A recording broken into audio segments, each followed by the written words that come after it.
All right, so if you want to create AI animations without using complex software, yeah, Pika AI makes it surprisingly easy.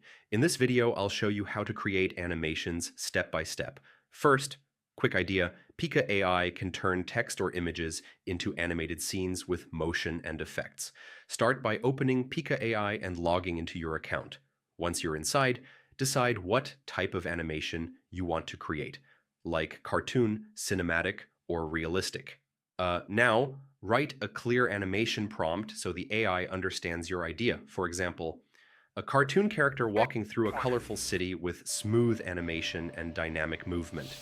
Then click Generate, and Pika will start creating your animation. It might take a few seconds, so just wait. Once it's ready, preview your animation. You can adjust motion, speed, or style to improve the result.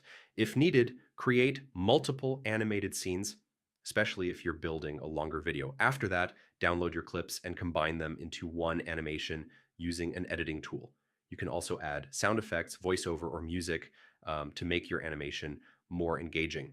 Finally, export your animation and share it on your platform. So yeah, Pika AI makes animation simple, even if you have no experience. And if this helped you out, don't forget to like, share, and subscribe.